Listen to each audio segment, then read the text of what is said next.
Hello, it's Nadia from Molten Imaginings and welcome to another video. Today I'm going to be painting with alcohol inks and encaustic wax. Today I got a parcel in the post. A very special parcel. My first ever art subscription box, my first ScrawlrBox. I've heard so much about this. I have wanted to get one of these for ages. I've heard a lot about them and I didn't know that it was based in the UK until I looked it up. In fact, this comes all the way from Glasgow. Hand packaged by fellow Scottish stationery lovers. How perfect is that? And whilst I realise the whole point of the hashtag Scrawler challenge is to make art only with the materials which come in the box, I am primarily an encaustic wax artist, although I love trying out new art supplies, and this is why I got this box. So I thought what I could do is use whatever comes in this box with encaustic wax and make something else in my rather popular series of wax and ... videos, which I've turned into a playlist and you can watch more of up here. Now, saying that, I had no idea what was going to be in this box. It was a total surprise to me. However, I have opened it already. I couldn't wait. It was the first box I got, so it's not a surprise anymore. As soon as I saw this card, I just knew it was going to be perfect. Now, if you turn this over, you can see that Jess Kirkman is an award-winning artist who specialises in alcohol inks, resin and encaustic mediums. How perfect is that? As a side note, I did go straight to her Instagram after, of course, reading the fantastic Scrawler Zine interview with her, and I realised that she has a couple of videos on here where she uses encaustic and alcohol inks, and they are, however, what I like to call American style encaustic, which uses resin and a blowtorch. This is totally different to the way I use encaustic, which is the British European encaustic, which uses an iron to paint with. I find that's maybe a little bit safer than a blowtorch. So the way I'm going to be incorporating these two mediums is going to be totally different to the way she does it. Now, if we open this up, we've got all our bits. This is so cool. I love how this is wrapped. And I have seen some unboxing videos of these before, and I didn't know this sticker was actually vinyl. You could stick it on anything. It looks really durable and nice. And of course the first thing you see is all these warning labels on here, which is so great. But you've got a little drumstick and you've got a lovely little paintbrush. Master stroke. I always need nice little paintbrushes. So I then go to have a read of the card, because the inks don't really tell you very much on the bottle. This little warning here says that they are highly flammable and give off fumes, but the fumes shouldn't be too much of a problem. I've got my window open and I am used to dealing with wax fumes, so that should be okay. And we've also got the paper, which is a Yupo pad. What is a Yupo pad? Again, according to this sheet, it is non-porous, acid-free, pH-neutral, synthetic paper which is waterproof and stain-resistant. But as soon as I opened this up, I realised that this is exactly the same as my encaustic card, and the key word here is non-porous, so it's really smooth and totally sealed and doesn't absorb any of the ink or wax that you put on it. This lets the medium just sit on top of it and allows it to be manipulated and changed whilst it's still wet, or in the case of the wax, molten. This is the Yupo paper, and this is a piece of my Encaustic card, and you can see they've both got this nice shine on them. And in fact, I've got 10 sheets of this stuff here, so what I might just do is go in with my iron and test this sheet to make sure that I'm right about it being perfect for encaustic wax.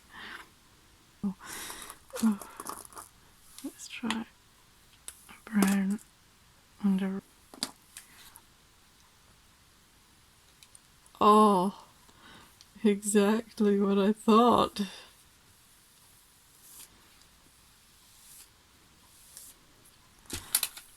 Damn! Since I've got a bit of green going on, I'll do a bit of green. Green and purple. Okay.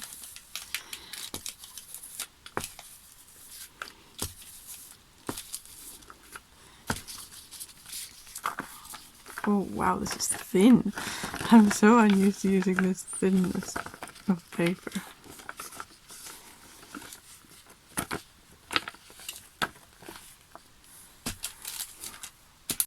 I left the sky blank here because on Instagram I also saw they had the hashtag ScrawlrSketch challenge or prompt, which was clouds. So I might do something with the inks up here as something cloudy going on. Those will be fun. Now it's time to crack out the inks.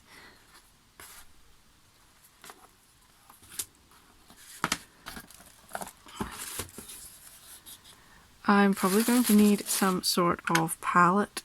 I have only got an old watercolour palette. I don't have a plastic palette to mix them in. So this is going to have to do for now.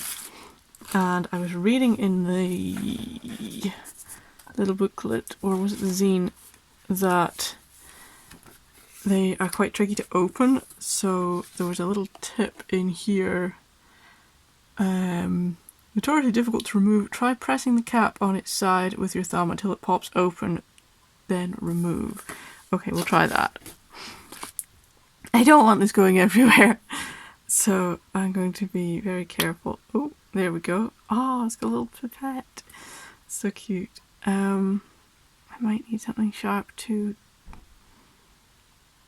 I'm going to have to look this up. Right, so I've opened the inks. I've got a couple of colours on the palette, but I think I'm just going to do a test sample here. Just drip them on, let the ink flow, see where it takes me.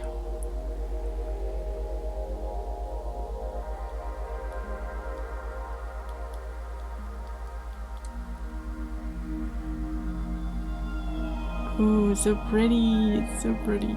Oh, wow.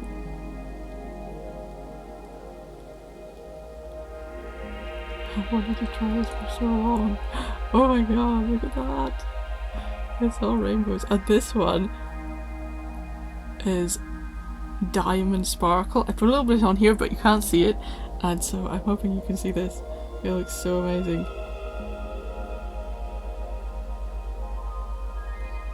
Oh! That's so sparkly!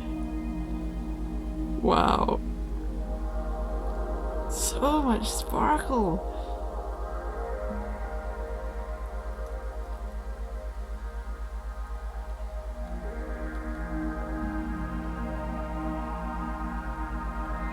This one doesn't want to come out. I'm just going to use the paintbrush and mess about with this.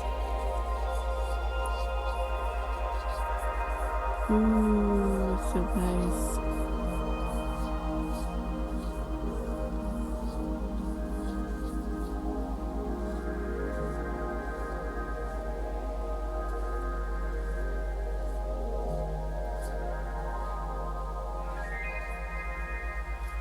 Ooh, like an alien.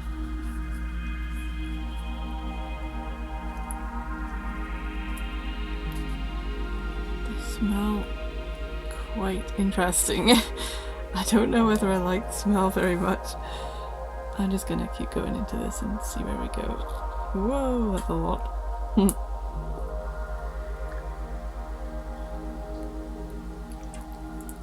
Whoa, let's try something. If I can do this without getting it everywhere. Oh, whoa. Oh, and the sparkle going through that. Oh, that's a lot of ink. That is a lot of ink.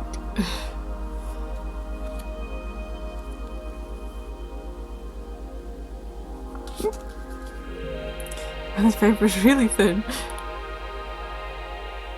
Oh, it's like pour painting. Another thing I really wanted to try, but oh, the medium, letting the medium dictate where your art goes is one of my favorite things. Just trusting to the process and seeing what happens, which is why I love encaustic wax so much. Okay, now let's try. I want to use the end of this.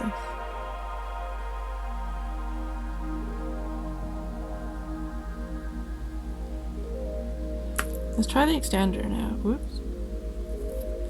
Oh, we could use this as well.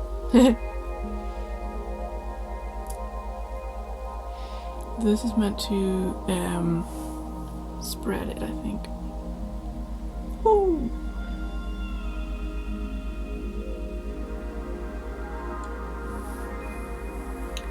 Oh wow. What's this? This is kind of landscapey over here.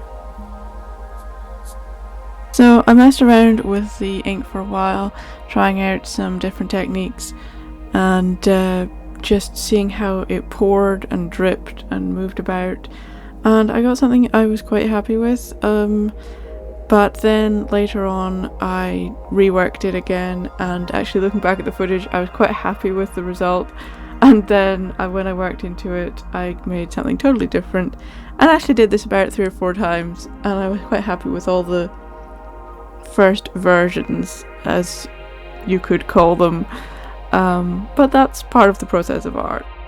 If you're enjoying this video, please leave a like and consider subscribing to my channel. It will be much appreciated.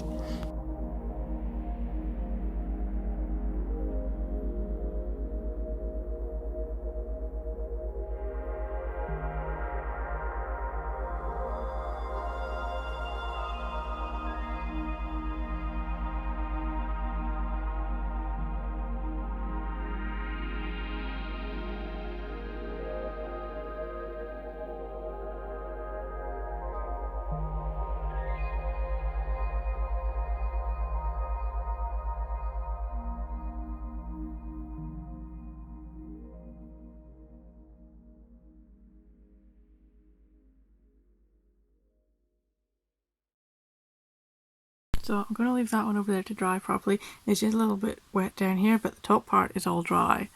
And I'm going to put a little bit of masking tape over here and do something with the sky, just the sky, and I'll see how it goes.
Right, so this one is dry. It's not amazing, but I'm just going to take the washi tape off and see what it looks like. I think I went in a bit too much with the paintbrush and I'm trying to make patterns, whereas I should have done a bit more of the organic patterns.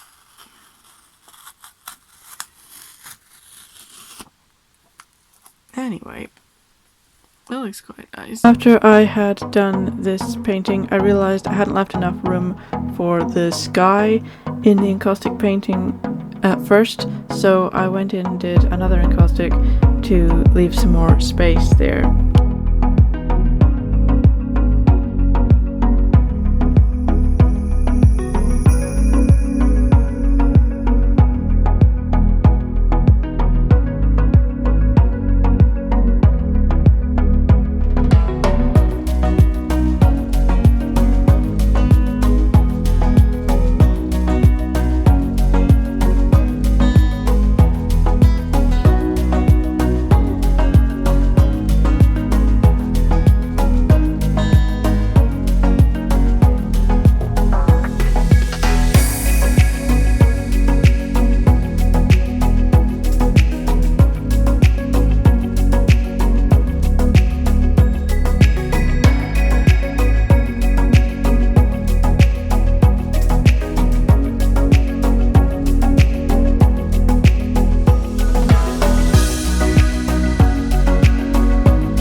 So there we have it. I tried a few different techniques. This one was the first one I did, and I used the ink in the sky and the encaustic for the ground.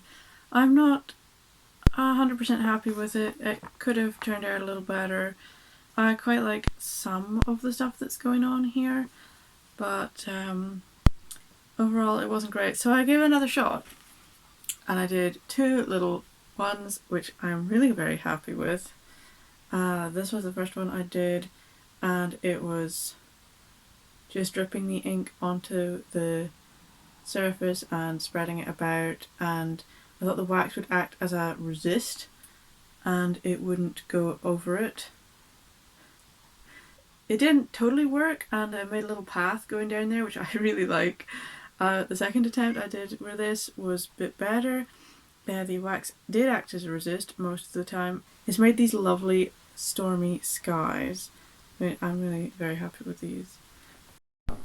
And I also did some pieces just experimenting for the nebula prompt, and I'm quite happy with these as well. I might go that way.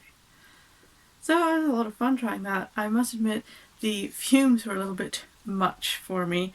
I've been very careful using them in the future and do a bit more ventilation. Anyway, it was great fun to try, and thank you very much for watching. Bye!